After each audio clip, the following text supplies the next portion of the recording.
শতায়ু না অমরত্ব, এই আলোচনায় সকলকে স্বাগতম। আমি শওকত আরমান, তথ্য ও অভিযোগ কেন্দ্র, গণস্বাস্থ্য নগর হাসপাতাল।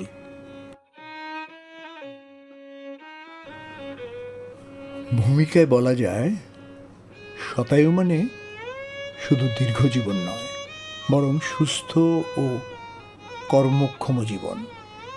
বিশ্বের ব্লু জোন যেমন সার্ডিনিয়া এর উদাহরণ। দীর্ঘায়ুর মূল স্তম্ভ সুষম খাদ্যাভ্যাস, নিয়মিত ব্যায়াম ও শারীরিক শ্রম, মানসিক স্বাস্থ্য ও সামাজিক বন্ধন, আসক্তি থেকে মুক্ত থাকা, নিয়মিত স্বাস্থ্য পরীক্ষা করা। খাদ্যাভ্যাস যেমন বেশি ফল, শাকসবজি, ডাল, শস্য, কম লবণ, কম চিনি, কম তেল, পরিমিত খাবার, অতিভোজন এড়িয়ে চলা, যথেষ্ট পানি পান। শারীরিক কার্যক্রম, হাঁটা, হালকা ব্যায়াম, যোগব্যায়াম, প্রতিদিন অন্তত 30 মিনিট হাঁটা, দীর্ঘ সময় বসে থাকা যেন না হয়। মানসিক ও সামাজিক স্বাস্থ্য, ধ্যান, প্রার্থনা বা মননশীল চর্চা, পরিবার ও বন্ধুদের সঙ্গে সময় কাটানো, ইতিবাচক চিন্তা ও হাসি খুশি থাকা। ক্ষতিকর এড়িয়ে ভালো অভ্যাস গড়া, ধূমপান, মাদক, অতিরিক্ত মদ্যপান বর্জন, অপুষ্টিকর জাঙ্ক ফুড এড়িয়ে চলা, যথাসম্ভব সিজনাল ফল খাওয়া ও বিশুদ্ধ বায়ু সেবন, প্রতিষেধক নেওয়া ও নিয়মিত স্বাস্থ্য পরীক্ষা যেমন blood pressure, diabetes, cholesterol check, বয়স অনুযায়ী স্ক্রিনিং টেস্ট যেমন ক্যান্সার, হৃদরোগ ইত্যাদি। মডেল, এই মডেলের মধ্যে আর কিচ্ছু করতে হবে না, শুধুমাত্র পেশেন্টকে এইখানে শুধু একটু ব্রিথ করতে হবে, এক্সেল করতে হবে। যেমনভাবে মুখের বাতাস পরীক্ষা করা হয়, সেইভাবে এখানে মুখের বাতাস একটু নির্গমন করে এই ইনস্ট্রুমেন্টটিকে, এর মধ্যে কিছু কালার চেঞ্জেস হবে যেটা আপনি হয়তো খালি চোখে দেখতে পারবেন না।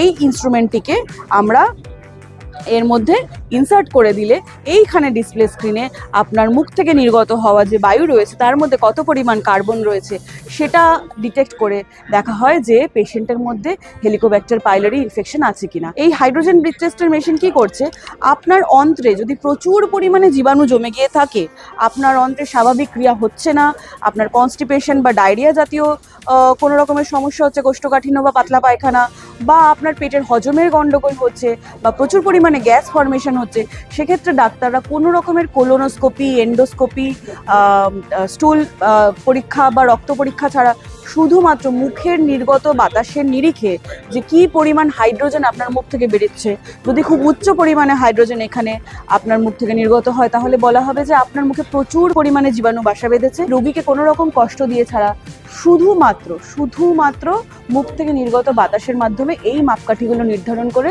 রোগীকে কিন্তু তারা পরিষেবা দিয়ে চলেছেন। এটি বর্তমানে এআই প্রযুক্তি এর মধ্যে ব্যবহৃত হয়েছে। এবার এই এআই প্রযুক্তি ব্যবহার করে আপনারা দেখছেন এখানে চলমান পর্দার মধ্যে যে এখানে যে ছবিগুলো দেখতে পাচ্ছেন, এই ছবিগুলো কিন্তু আপনার পেটের ভেতরে যে অন্ত্রের মাসেলের কীরকম বা পেশির কীরকম তার চলাচল, সেটি শক্ত, নরম বা সেটি শীতল, কী গতিতে সেই অন্ত্রে চলাচল করছে আপনার খাবার, মানে যেটাকে আমরা বলি পেরিস্টলসিস, মানে আমাদের মানুষের অন্ত্রের যে আমাদের ব্যবস্থা, সেই ব্যবস্থার মধ্যে আমাদের খাদ্য চলাচল কিভাবে হচ্ছে, সেইটার যে একটা সময় নির্ধারণ, তার পেশির কি কাজ, সেগুলো এই ইনস্ট্রুমেন্টের মাধ্যমে তুলে ধরা হচ্ছে। এবং যেহেতু এটা এআই প্রযুক্তি পরিচালিত, উন্নত মানের সেসব সম্বন্ধে আরও বিশেষ গবেষণা করতে পারবো। ট্রান্সিমার্ক হলো এমন একটি ক্যাপসুল যেটা আপনি সেবন করলেন, আপনি সেবন করার পরে আপনার এই পুরো অন্ত্রের মধ্যে যদি আপনার কোষ্ঠকাঠিন্যের প্রবলেম থাকে বা সমস্যা থাকে, সেই কোষ্ঠকাঠিন্যের প্রবলেমের জন্য পুরো জায়গাটা তো আর শক্ত হয়ে যায় না বা তার চলাচল বন্ধ হয়ে যায় না, কোনো নির্দিষ্ট জায়গা বা কোনো নির্দিষ্ট এরিয়া যদি কোষ্ঠকাঠিন্যের জন্য তার চলাচলে ব্যাঘাত ঘটে, সেটা কিন্তু আমরা এই ট্রানজিমার্ক ওষুধটা শুধুমাত্র খেয়ে, যেটাতে আপনাকে শুধুমাত্র একটি ওষুধ খেতে হবে, 6 দিন খেতে হবে, তারপরে একটি বিশেষ টেস্ট হবে সিটিটি, যেটি একটি এক্সরে টেস্টের মতন, এবং এর মাধ্যমে আপনি জানতে পারবেন যে এই ওষুধ আপনার পেটের কোন অংশে কতটা এবং কিভাবে জমা হয়েছে, এবং সেইভাবে আপনার যিনি ডাক্তার, যিনি আপনার চিকিৎসা করবেন, তিনি আপনাকে সেই সঠিক একদম নির্দিষ্ট পরিষেবা দিতে পারবে।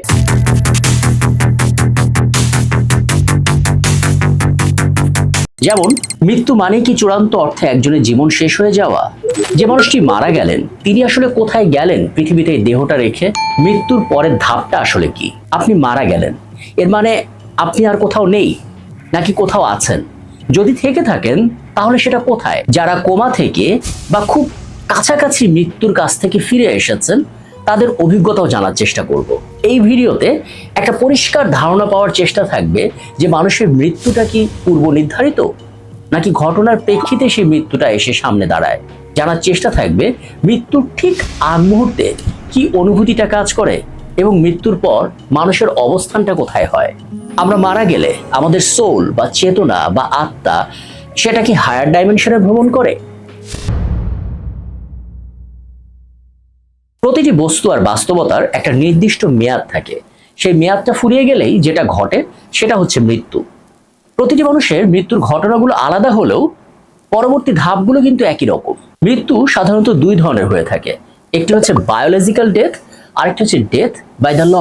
কখনো কখনো কিছু কিছু মানুষের ক্ষেত্রে এমন হয় যে তার শরীরের কোষ এবং অণুজীবগুলো ঠিক থাকে, হার্ট পাম্প করার যথেষ্ট সক্ষমতা আছে, কিন্তু মস্তিষ্কটা একেবারে অকেজো।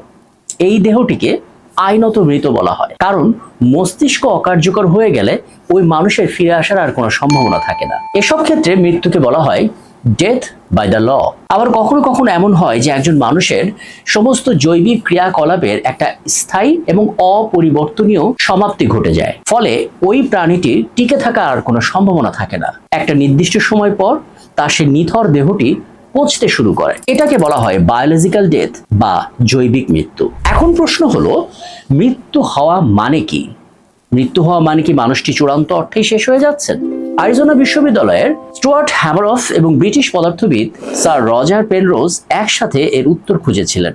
তারা যে ফলাফল পেলেন সেটা অনেকটা এমন: মৃত্যু বলতে কেবল শরীর নিঃশেষ হয়ে যাওয়াকেই বোঝায়। মানুষের শরীরের ভেতরে যা থাকে সেটা হলো তার চেতনা, প্রচলিত ভাষায় যাকে বলে আত্মা। দেহের মূল কাজ হলো সেই আত্মা বা চেতনাকে বহন করা। মূলত এই চেতনাকে বহন করার জন্য নানা ধরনের অঙ্গ প্রত্যঙ্গ, হাড়, চামড়ার বিশাল এক আয়োজনই হলো শরীর। বেঁচে থাকাকালীন সময়ে একটি প্রাণী যা যা করত, যা যা ভাবত, যা তার পরিকল্পনায় ছিল, সবকিছু সহ গোটা চেতনাটাই একটি কোয়ান্টাম স্তরে সংরক্ষিত তথ্য হিসেবে জমা থাকে। স্যার রজার পেনরোজ এবং তার দল প্রমাণ পেয়েছেন যে এই কোয়ান্টাম তথ্য মানব কোষের কাঠামোগত উপাদান দ্বারা বহন করা হয়। এই কাঠামোগত উপাদানগুলি প্রোটিন ভিত্তিক একটি মাইক্রোটিবিউট, আর এই মাইক্রোটিবিউটকেই আমরা বলি শরীর। যখন একজন ব্যক্তি মারা যান তখন প্রথমে যেটি হয়, এই কোয়ান্টাম তথ্য শরীর থেকে মহাবিশ্বে প্রকাশিত হয়। অনেক সময় এমন একটা পরিস্থিতি তৈরি হয় যে একজন মানুষ কোমাতে থাকে, অর্থাৎ জীবন মৃত্যুর সন্ধিক্ষণে থাকে। এটাকে বলা হয় অচেতনতা বা আপাত মৃত্যু। যখন এই আপাত মৃত্যু থেকে একটা মানুষ পুনরুজ্জীবিত হয় তখন ওই কোয়ান্টাম তথ্য সেই মাইক্রোটিবিউটে বা শরীরে ফিরে আসে। এই অভিজ্ঞতাকে আমরা বলে থাকি নিকট মৃত্যুর অভিজ্ঞতা। কিন্তু মানুষটি যদি সত্যি সত্যি মারা যান তাহলে তার যে কোয়ান্টাম তথ্য শরীর থেকে বাইরে চলে গেল সেটা কিন্তু আর ফিরবে না। রজার পেনরোজের এই ধারণাটি মিউনিখের বিখ্যাত ম্যাক্স প্ল্যান ইউনিভার্সিটির পদার্থবিদরা দারুণভাবে সমর্থন করেছিলেন। এবার আসুন 5টি তত্ত্ব বা 5টি থিওরি দিয়ে আমরা জানার চেষ্টা করি মৃত্যুর পরে আসলে কি ঘটে। এই 5টি থিওরি বা 5টি তত্ত্ব হচ্ছে সমান্তরাল মহাবিশ্ব তত্ত্ব, জোড়া তত্ত্ব, মহাজাগতিক তত্ত্ব, পুনর্জন্ম তত্ত্ব এবং মাত্রা তত্ত্ব। সমান্তরাল মহাবিশ্ব তত্ত্ব বা প্যারালাল ইউনিভার্স থিওরি অনুসারে আমাদের অসীম সংখ্যক মহাবিশ্ব রয়েছে এবং যা কিছু ঘটেছে বা যা ঘটতে পারে সব মহাবিশ্বে একসাথে সেটা ঘটে না। এর মানে কিছু মহাবিশ্বে আপনি বেঁচে আছেন, আবার কিছু মহাবিশ্বে এমন কোনো পরিস্থিতি ঘটে যেখানে আপনার বা অন্যদের দ্বারা নেওয়া সিদ্ধান্তের কারণে আপনার মৃত্যু ঘটতে পারে। ওদিকে সোলমেট তত্ত্ব বা জোড়া তত্ত্ব বা পেয়ার থিওরি অনুসারে আপনার জন্মের একটা উদ্দেশ্য আছে, আর সেটা পূরণের জন্য আপনি অনেকগুলো মহাবিশ্বের বিভিন্ন জায়গায় ছড়িয়ে ছিটিয়ে আছেন। যেহেতু প্রতিটি সম্ভাবনায় মহাবিশ্বের একটিতে বাস্তবে পরিণত হচ্ছে, সুতরাং একটি মহাবিশ্বে আপনি মারা গেলেও অন্য মহাবিশ্বে আপনি বেঁচে থাকতেই পারেন। সুতরাং এখানে মৃত্যুর আসলে কোনো অর্থ নেই। এখন এভাবে চিন্তা করে দেখা যাচ্ছে মৃত্যু শেষ ঘটনা নয়, আপনি সর্বদা মৃত এবং একই সাথে অসীম সংখ্যক মহাবিশ্বে জীবিত। রবার্ট লেনজারের মতে আমরা অমর এবং সময়ের বাইরে বিদ্যমান। আবার কসমিক থিওরি বা মহাজাগতিক তত্ত্ব অনুসারে আমরা প্রত্যেকেই পরিভ্রমণকারী। প্রতিটি মানুষ নির্দিষ্ট নিয়মে মহাবিশ্বের বিভিন্ন ধাপে ভ্রমণ করছে এবং সেই ভ্রমণের একটি পর্যায়ে আমাদের এই পৃথিবী, আবার এই পৃথিবীতে আমাদের মৃত্যু হলে আমরা মহাবিশ্বের পরের ধাপে যাব। অর্থাৎ আমাদের চেতনা মহাবিশ্বের অন্তর্গত, আমাদের পৃথক সংস্থার অন্তর্গত নয়। তাই আমরা যখন মারা যাই তখন আমাদের চেতনা মহাজাগতিকতায় ফিরে আসে। যারা অলৌকিক কার্যকলাপে বিশ্বাস করেন তারা দাবি করেন যে কেউ মারা গেলে তাদের আত্মার কোথাও যায় না, পৃথিবীতেই জীবিতদের সাথেই অবস্থান করে।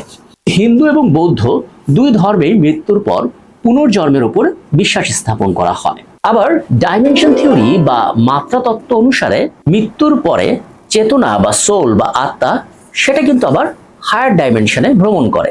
এর মানে আমরা পৃথিবীতে আছি 3 ডাইমেনশনে, মৃত্যুর পর একই পৃথিবীতে আমরা থাকছি, কিন্তু আমাদের অবস্থান হচ্ছে তার ঠিক উপরের ডাইমেনশনে, মানে 4 ডাইমেনশন থেকে উপরের দিকে যে কোনো ডাইমেনশনে। যেহেতু যারা এখনো জীবিত তারা নিচের ডাইমেনশনে থাকেন, তাই উপরের ডাইমেনশনে মৃতদের সঙ্গে যোগাযোগ স্থাপন করতে পারেন না।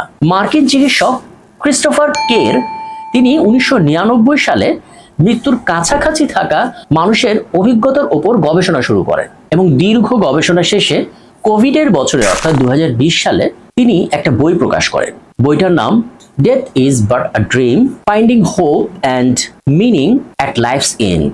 এই বইটি মূলত তিনি তার রোগীদের যারা মৃত্যুর খুব কাছাকাছি থেকে ফিরে এসেছেন বা চোখের সামনে মারা গিয়েছেন তাদের অভিজ্ঞতা থেকেই লেখা। ক্রিস্টোফার নিজে সেই বইতে লিখেছেন, মৃত্যু আপনাকে জীবনের একটা প্রতিবিম্বের সামনে দাঁড় করায়। একটি মানুষ যখন মারা যাবেন ঠিক তার আগ মুহূর্তে তার জীবনের সবচেয়ে গুরুত্বপূর্ণ মুহূর্তগুলো সামনে চলে আসে। মৃতপ্রায় মানুষটি বিষয়গুলোর উপর ফোকাস করা শুরু করেন। এমনভাবে এই বিষয়গুলো তার সামনে চলে আসে যে তিনি সবকিছু ভুলে গিয়ে সেই স্মৃতিগুলোতে ডুব দেন।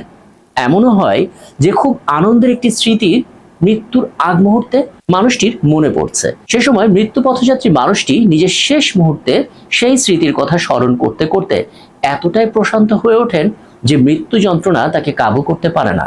আবার অনেকের ক্ষেত্রে হয় উল্টোটা, কোনো মানুষ মৃত্যুর ঠিক আগ মুহূর্তে ভয়ানক কোনো স্মৃতি বা ঘটনার কথা মনে করে ফেলেন। এতে সেই মানুষটির তীব্র আতঙ্ক আর ভয়ে শ্বাসকষ্ট শুরু হয়। তখন মৃত্যু যন্ত্রণা কয়েক গুণ বেড়ে যায়। আসলে প্রতিটি মানুষের মৃত্যুর মুহূর্তগুলো একেবারে আলাদা, কিন্তু অভিজ্ঞতাগুলো ঘুরে ফিরে দুই ধরনেরই, স্থিরতা এবং অস্থিরতা। এখন প্রশ্ন হলো কাদের স্থির মৃত্যু হয় এবং কাদের মৃত্যুর সময় ব্যাপক অস্থিরতা তৈরি হয়। এর একটা ব্যাখ্যা আছে। বিষয়টি এমন, একজন মানুষ যদি ব্যক্তি জীবনে যখন নিজেকে ক্রমাগত সম্মান করতে থাকেন, আত্মবিশ্বাসী থাকেন এবং খুব ইতিবাচক দৃষ্টিভঙ্গি নিয়ে একটা পজিটিভ এনার্জি বলয়ে থাকেন, তখন সাধারণত তার ভয়ানক কোনো স্মৃতির অভিজ্ঞতা মুছে গিয়ে সেখানে সুখকর অনুভূতি বা স্মৃতিগুলো জমা হতে থাকে। আর মৃত্যুর ঠিক আগ মুহূর্তে সেই সুখকর স্মৃতিগুলো তার সামনে আসতে থাকে। বেশিরভাগ ক্ষেত্রে যেটা হয়, এই সমস্ত মানুষগুলো মৃত্যুর ঠিক আগ মুহূর্তে নিজের সামনে একটা আলোর দেয়াল দেখতে পান এবং সেই দেয়াল ভেদ করে যাওয়ার জন্য তিনি একটা আকর্ষণ অনুভব করেন। এমন সময় তাদের যে মৃত্যুটি হয় এটাকে বলা হয় স্থির মৃত্যু। আবার অন্যদিকে যে মানুষগুলো এমন কিছু করছেন যে কারণে নিজেকে ক্রমাগত অপরাধী ভাবতে শুরু করছেন, নেগেটিভ দৃষ্টিভঙ্গি নিয়ে নেগেটিভ এনার্জি বলয়ের মধ্যে আছেন, সবচেয়ে বড় কথা নিজের ভুলগুলোকে সঠিক প্রমাণের জন্য অন্যের ওপর আগ্রাসন প্রতিষ্ঠার একটা চেষ্টা করছেন, তখন এসব নেগেটিভ এনার্জি নেগেটিভ মেমোরি হয়ে জমা হতে শুরু করে এবং মৃত্যুর ঠিক আগ মুহূর্তে সেগুলোই ভয়ানক স্মৃতি হিসেবে সামনে আসতে শুরু করে। ফলাফল, তীব্র চিৎকার করে একটা অস্থির পরিবেশ তৈরি করে চোখে মুখে আতঙ্ক নিয়ে তিনি মৃত্যুবরণ করেন। এবার আসুন সেই জনপ্রিয় প্রশ্নে আসি, মানুষের মৃত্যু কি পূর্ব নির্ধারিত? অনেকেই বলেন কপালে মৃত্যু লেখা থাকলে সেটা হবেই। আসলেই কি তাই? যে মানুষটি প্রচন্ড আবেগপ্রবণ হয়ে ফ্যানের সাথে দড়ি ঝুলিয়ে নিজেও ঝুলে গেলেন কিংবা একটি ছুরি দিয়ে মারা গেলেন, এখন আপনি কি বলবেন তার মৃত্যুটা পূর্ব নির্ধারিত ছিল? আসলে প্রতিটা মানুষের মৃত্যুর ক্ষণটা এগিয়ে আসা বা পিছিয়ে যাওয়া এটা নির্ভর করে তার তাৎক্ষণিক কিংবা দীর্ঘমেয়াদী কোনো সিদ্ধান্তের উপর ভিত্তি করে। ধরুন একজন নিজের খাদ্য তালিকায় অস্বাস্থ্যকর খাবার রাখছেন, অনিয়ন্ত্রিত জীবনযাপন করছেন, তার শরীরের কার্যকারিতা তো কমে আসবে এবং জটিল রোগে পড়ার একটা সম্ভাবনাও তৈরি হবে। উল্টো দিকে কেউ কেউ আছেন যারা খুব পরিচ্ছন্ন এবং সাবধানী জীবনযাপন করেন, স্বাভাবিকভাবে তার মৃত্যু দেরিতেই হবে। বিভিন্ন দুর্ঘটনা কিংবা প্রাকৃতিক দুর্যোগের মতন বাস্তবতায় যে সমস্ত মৃত্যু হয় সেগুলোর জন্য কিন্তু কেউ না কেউ দায়ী থাকে। প্রচন্ড ঝড় বা ভূমিকম্পে আপনি যদি নিরাপদ কোনো আশ্রয়ে না যেতে পেরে মারা যান, সেই দায়টা কিন্তু আপনার। আবার একটি সড়ক দুর্ঘটনা তখনই ঘটে যখন গাড়ি কিংবা গাড়ির চালক দুজনের কেউ একজন বেসামাল হয়ে যান। এই বাস্তবতায় এ সমস্ত মৃত্যুর জন্য এই কারণগুলোই দায়ী। তবে এই পৃথিবীতে যুগে যুগে যত মহাপুরুষ, যত সাধকরা এসেছেন, মৃত্যুক্ষণ নিয়ে তাদের একটা বক্তব্য আছে। তাদের মতে মানুষ এই পৃথিবীতে এমনি এমনি আসেনি। প্রতিটি মানুষের জন্মের একটা উদ্দেশ্য আছে, যেটাকে পারপাস অফ লাইফ বলা হয়, এবং এই বিশ্বে ওই একটা নির্দিষ্ট দায়িত্ব পালনের জন্যই প্রতিটা মানুষের জন্ম। যদি কোনো মানুষ ঠিকঠাকভাবে সেই দায়িত্ব পূরণ করে ফেলে, অথবা এমন হয় যে ওই মানুষটির আচার আচরণ, সিদ্ধান্ত, লাইফস্টাইল কোনো কিছু দিয়েই আসলে সেই পারপাসটা পূরণের আর কোনো সম্ভাবনা নেই, তখন এই পৃথিবীতে ওই মানুষটির থাকাটা অর্থহীন হয়ে পড়ে। এই বাস্তবতায় তার মৃত্যু চলে আসে। এখন আপনি দেখবেন যারাই এই পৃথিবীতে নিজের দায়িত্বটা ঠিকঠাকভাবে পূরণ করেই মৃত্যুবরণ করেন, তারা কিন্তু যুগ যুগ ধরে স্মরণীয় হয়ে থাকেন। এখন একটা প্রশ্ন আপনি করতেই পারেন, এই পৃথিবীতে যারা জন্ম নিয়েছেন তারা তো সবাই স্মরণীয় হয়ে থাকতে পারছেন না, তার মানে কি সবাই তাদের দায়িত্বটা ঠিকঠাক মতো পালন করতে পারছেন না, না পেরেই পৃথিবী ছেড়ে চলে গেলেন? এমনটা ভাবার কোনোই কারণ নেই, কারণ এই পৃথিবীতে আপনি মারা গেলেও অন্য ইউনিভার্সগুলোতে আপনার অনেক অনেক ভার্সন আছে এবং তাদের কেউ না কেউ ওই দায়িত্বটা ঠিকঠাক পালন করতে পারবেন। দর্শক, তাহলে মৃত্যু নিয়ে এতক্ষণ এই দীর্ঘ আলোচনায় আমরা যা যা জানলাম সেগুলো যদি একটা সামারাইজ করার চেষ্টা করি, একটা সারমর্ম বের করার চেষ্টা করি, তাহলে বিষয়টা এরকম দাঁড়াচ্ছে যে মৃত্যু একটা ইলিউশন, মৃত্যু একটা বিভ্রম। যে মুহূর্তে আপনি মারা যাচ্ছেন সেটা আপনার চূড়ান্ত মৃত্যু হচ্ছে না, বরং বলা যেতে পারে এটা আপনার দেহের পরিসমাপ্তি। মৃত্যু হচ্ছে একটি রিয়েলিটি থেকে আরেকটি রিয়েলিটিতে যাওয়ার একটা মাধ্যম। এখন আপনি অন্য যে রিয়েলিটিতে যাচ্ছেন সেটা নির্ভর করছে ব্যক্তি আপনি কেমন তার উপর। মুক্তিযোদ্ধাই থেকে গেছে। বাংলাদেশের খুব কম মানুষ এই গৌরব করতে পারবে যে মুক্তিযুদ্ধের মধ্য দিয়ে যারা নিজের জীবনকে বদলেছেন, তারা শেষ দিনটা পর্যন্ত। রিটায়ার করলাম 2004 সালে। তখন থেকে আমি ট্রাস্টি গণস্বাস্থ্য কেন্দ্রে 2009 সালে উনি আমাকে স্টেপ ডাউন করলেন ওনার পজিশন থেকে। ওনার একটা সন্তান ছিল ওইটাই গণস্বাস্থ্য কেন্দ্র, যা তার প্রাণ ছিল, সেই প্রাণটাকে আমার হাতে তুলে দিলেন 2009 সালে।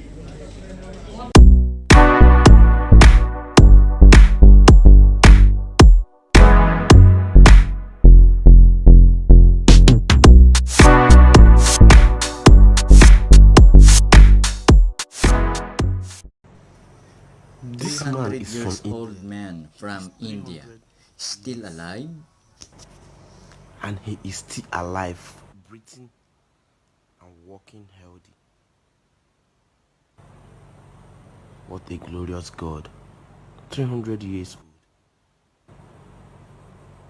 কে না চায় অমরত্বের ছোঁয়া পেতে, যুগের পর যুগ ধরে বেঁচে থাকতে। বর্তমান বিশ্বে মানুষের গড় আয়ু যেখানে মাত্র 73.5 বছর, সেখানে বিজ্ঞানীরা বলছেন ভবিষ্যতে মানুষ বাঁচতে পারবে প্রায় 1000 বছর পর্যন্ত। তারা দাবি করেছেন 2050 সালের মধ্যেই মানুষের গড় আয়ু পৌঁছতে পারে 1000 বছর পর্যন্ত। বিস্ময়কর এই দাবি নিয়ে আরও জানাচ্ছেন শিহাব ইসলাম। চিকিৎসা প্রযুক্তি আর কৃত্রিম বুদ্ধিমত্তার অভাবনীয় অগ্রগতি বদলে দিতে চলেছে মানুষের জীবনধারা, এমনটাই বিশ্বাস করছেন খ্যাতিমান ভবিষ্যৎ চিন্তাবিদরা। কম্পিউটার বিজ্ঞানী ও ফিউচারিস্ট রে কারজওয়াইল ভবিষ্যদ্বাণী করেছেন 2029 সালের মধ্যে কৃত্রিম বুদ্ধিমত্তা পৌঁছে যাবে এমন এক পর্যায়ে যা ছাপিয়ে যাবে মানুষের বুদ্ধিমত্তাকেও। আর এই অবস্থাকে বলা হয় সিঙ্গুলারিটি, যেটি মানুষের সঙ্গে মেশিনকে একত্রিত করে এগিয়ে নিয়ে যাবে। 2045 সালের মধ্যেই মানুষের মস্তিষ্কে সংযুক্ত হবে ব্রেন কম্পিউটার ইন্টারফেস, তৈরি হবে ক্লাউড ভিত্তিক সচেতনতা, আর ন্যানোবট নামের অতি ক্ষুদ্র রোবট শরীরে প্রবেশ করে সারাবে জটিল সব রোগ।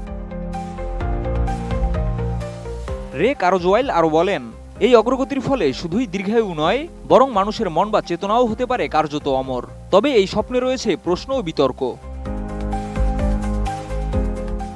বিশ্বজুড়ে অনেক গবেষক ও প্রযুক্তিবিদ এ নিয়ে ভিন্ন মত পোষণ করেছেন। তাদের মতে প্রযুক্তির দাপটি সব সমস্যার সমাধান করা সম্ভব, এই ধারণা একপাক্ষিক ও বিপজ্জনক। 2024 সালে প্রকাশিত এক গবেষণায় বলা হয়, দারিদ্র্যের মতো সামাজিক সমস্যার সমাধানে প্রযুক্তি কেবল একটি অংশ হতে পারে, সমাধানের পূর্ণাঙ্গ পথ নয়।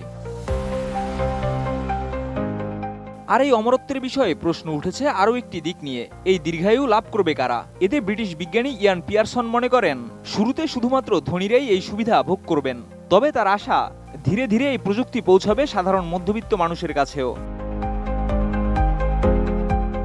তিনি দাবি করেন 2050 সালের মধ্যে সৌভাগ্যবান কিছু মানুষ ডিজিটাল চেতনাকে কৃত্রিম শরীরে আপলোড করে বাঁচতে পারবেন 1000 বছর পর্যন্ত। একজন বায়োমেডিক্যাল জেরোনোটোলজিস্ট বার্ধক্যকে একটি চিকিৎসাযোগ্য রোগ হিসেবে দেখেন। তার বিশ্বাস 2050 সালের মধ্যেই বার্ধক্যকে পুরোপুরি প্রতিরোধ করা সম্ভব হবে। এছাড়া তিনি আরও বলেন, দীর্ঘ জীবন মানুষকে অলস ও নিরুৎসাহী করে তুলবে এমন ধারণাও একেবারেই ভুল। প্রযুক্তির এই ভবিষ্যৎ প্রতিশ্রুতি যদি বাস্তব হয়, তবে আগামী প্রজন্মই হতে পারে ইতিহাসের প্রথম অমর প্রজন্ম। মানুষের অমরত্ব লাভের বিষয়ে ভবিষ্যৎবাণী করেছেন গুগলের এক প্রাক্তন বিজ্ঞানী, যা কখনো সত্য হলে পাল্টে যাবে সমগ্র মানব সভ্যতা। কি সেই ভবিষ্যৎবাণী? আনন্দবাজার পত্রিকার একটি প্রতিবেদনে জানা গেছে যে রে কারজওয়াইল নামের এক বিজ্ঞানী এই পর্যন্ত যে কয়টি ভবিষ্যৎবাণী করেছেন তার বেশিরভাগই সঠিক বলে প্রমাণিত হয়েছে। রে প্রযুক্তিবিদ্যায় অবদানের জন্য এই পর্যন্ত তিনি অনেকগুলো পুরস্কার অর্জন করেছেন। এই বিজ্ঞানীর দাবি 2029 সালের মধ্যেই অমর হয়ে উঠবে মানুষ। 75 বছর বয়সী এই কম্পিউটার বিজ্ঞানী দীর্ঘদিন ধরে বিভিন্ন বিষয়ের উপর গবেষণা চালিয়ে আসছেন। মূলত জেনেটিক্স, ন্যানোটেকনোলজি, রোবোটিক্স এবং আরও অনেক কিছু পরীক্ষা নিরীক্ষা করেই তিনি মানুষের অমরত্বের বিষয়ে এমন ভবিষ্যৎবাণী করেছেন। বিজ্ঞানী কারজওয়াইল 2005 সালে প্রকাশিত দ্য সিঙ্গুলারিটি ইজ নিয়ার বইতে মানুষের অমরত্ব অর্জনের এই তথ্যটি জানিয়েছিলেন। তিনি উল্লেখ করেছিলেন যে ন্যানো প্রযুক্তির অগ্রগতি মানুষকে চিরকাল বাঁচিয়ে রাখবে। এই প্রসঙ্গে তিনি বলেন, 2029 হল সেই সময় যা আমি ভবিষ্যৎবাণীতে বলেছি, যখন এআই একটি বৈধ টিউরিং পরীক্ষায় উত্তীর্ণ হবে, যার ফলে এটি মানুষের বুদ্ধিমত্তার স্তর অর্জন করবে। সাম্প্রতিক এক সাক্ষাৎকারে কারজওয়াইল আরও জানান যে ন্যানো প্রযুক্তি এবং রোবোটিক্স মিলে ন্যানো রোবটের জন্ম দেবে, যা মানুষের ক্ষতিগ্রস্ত কোষ ও টিস্যুগুলোকে ঠিক করতে থাকবে। ফলে মানুষ মৃত্যুকে প্রতিরোধ করতে পারবেন বলে বিশ্বাস করেন এই বিজ্ঞানী। বিজ্ঞানী কারজওয়াইলের ভবিষ্যৎবাণী নিয়ে এবারই প্রথম শোরগোল পড়েনি। এর আগেও বিভিন্ন সময় তিনি চাঞ্চল্যকর তথ্য দেশীয় নাম এসেছেন, যেমন 2000 সালের মধ্যেই একটি কম্পিউটারের কাছে হেরে যাবে বিশ্বের সবচেয়ে সেরা দাবা খেলোয়াড়। এমন ভবিষ্যৎবাণী সত্যি হয় 1997 সালে। সে সময় কম্পিউটার ডিপ ব্লুর কাছে হেরে গিয়েছিলেন বিশ্বসেরা দাবাড়ু গ্যারি কাসপারভ।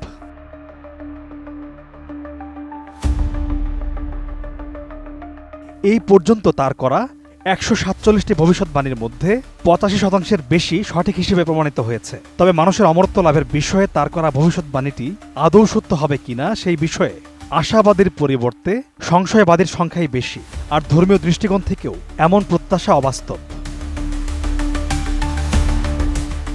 ইতালির রসায়ন বিজ্ঞানী অ্যামেডিও অ্যাভোগাড্রো যেদিন অণু আবিষ্কার করেছিলেন, সেদিনই বলেছিলেন, আমাদের এই জগতের মধ্যেই চলছে অদৃশ্য এক বা একাধিক জগৎ।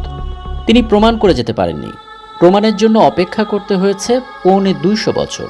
অ্যালবার্ট আইনস্টাইন যখন রিলেটিভিটি সূত্র নিয়ে হাজির হলেন, তখন মাত্রার অস্তিত্ব প্রমাণ হয়ে গেল সমীকরণ আকারে। আর এই মাত্রার উপর ভর করেই মৌলিক ফিজিক্স হয়ে গেল কোয়ান্টাম ফিজিক্স। কোয়ান্টাম ফিজিক্সের মতে সব বস্তুকে ভাঙতে ভাঙতে সব শেষে গিয়ে আপনি পাবেন স্টিং বা তার, যে তারটি সারাক্ষণ কাঁপছে। আর এই কম্পনের ফলে দুনিয়াতে নানান আকৃতির বস্তু তৈরি হয়। তারের এমন অনুরণন দিয়ে পৃথিবীর সব কিছু তৈরির সূত্রটিকে বলে স্ট্রিং থিওরি বা the theory of everything. String থিওরির মতে মানুষ আছে 3 ডাইমেনশন বা ত্রিমাত্রিক জগতে। এমন মোট 11টি ডাইমেনশন বা জগৎ আছে। প্রতিটি জগতে আছে আলাদা নাম, আলাদা প্যারামিটার, আলাদা পরিবেশ এবং প্রাণী। প্রতিটি জগৎ চলছে একই সমান্তরালে। চলমান এই 11টি ডাইমেনশনে পদার্থের একই সূত্র প্রয়োগ হলেও একটি জগৎ থেকে আরেকটি জগতে যাওয়ার সুযোগ। 2 ডাইমেনশন জগতের বাস্তব উদাহরণ হলো টেলিভিশন স্ক্রিন, মোবাইল ফোন। আপনি যখন পেপার পড়ছেন, ক্যালকুলেটরে হিসেব করছেন, টিভি দেখছেন, মোবাইল বা কম্পিউটারের স্ক্রিনের দিকে তাকিয়ে আছেন, তার মানে আপনি একটি ডাইমেনশনে বসে অন্য ডাইমেনশনে প্রবেশ করছেন, যেটি 2 ডাইমেনশন।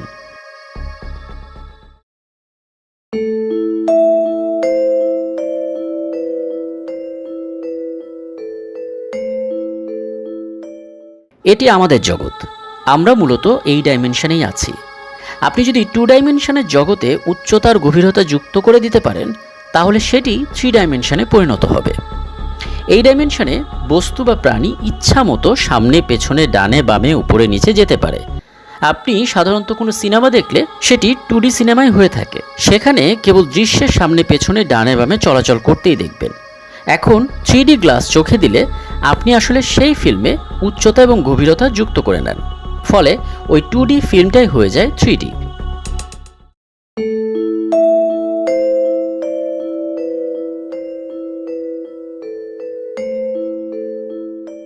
চতুর্থ ডাইমেনশন হলো সময়।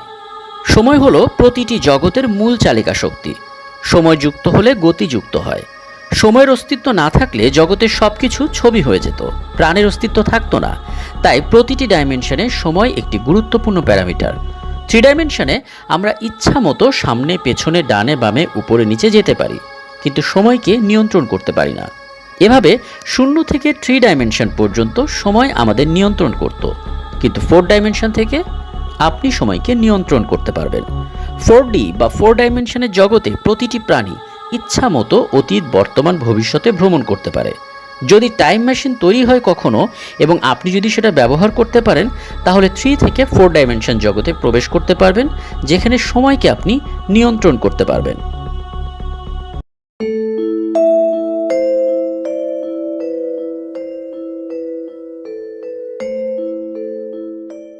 জিরো থেকে 4 ডাইমেনশন পর্যন্ত স্বাভাবিক জগতের মাত্রা ধরা হয়। 5ম ডাইমেনশন থেকে হায়ার ডাইমেনশন বা উচ্চতর মাত্রার জগতে শুরু। এই জগৎগুলো সাব অ্যাটমিক পার্টিকেল বা পদার্থের চূড়ান্ত মৌলিক কণার ভেতরকার জগৎ। উদাহরণ দিই চলুন। একটি ঝুলন্ত সেতুকে খেয়াল করুন। দেখলে এটাকে 1 ডাইমেনশনই মনে হবে, কারণ আপনি কেবল সামনে পেছনেই যেতে পারবেন। কিন্তু সেতুতে ওঠার পর যখন সেটি দুলতে শুরু করবে, আপনি দেখবেন এটা আর 1 ডাইমেনশনের মতো আচরণ করছে না। আপনি ডানে বামে দুলছেন, সামনে পেছনে হাঁটছেন, দড়ি ছিঁড়ে গেলে নিচেও পড়ে যেতে পারেন। এটা কেন হচ্ছে? কারণ দড়ির ভেতরকার অণুকণার এমন অনুরণনে সেতুর উপরে আপনি দুলছেন। এভাবে সাব অ্যাটমিক পার্টিকেল বা পদার্থের সর্বোচ্চ মৌলিক ক্ষুদ্রতম কণাতে একটি জগৎ থাকে।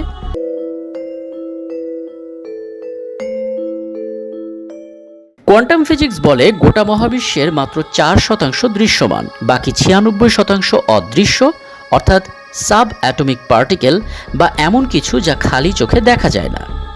অদৃশ্য ভরের 21% গুপ্ত পদার্থ, বাকি 75% গুপ্ত শক্তি। তাহলে প্রশ্ন আসতেই পারে, এগুলো আমরা দেখতে বা অনুভব করতে পারি না কেন?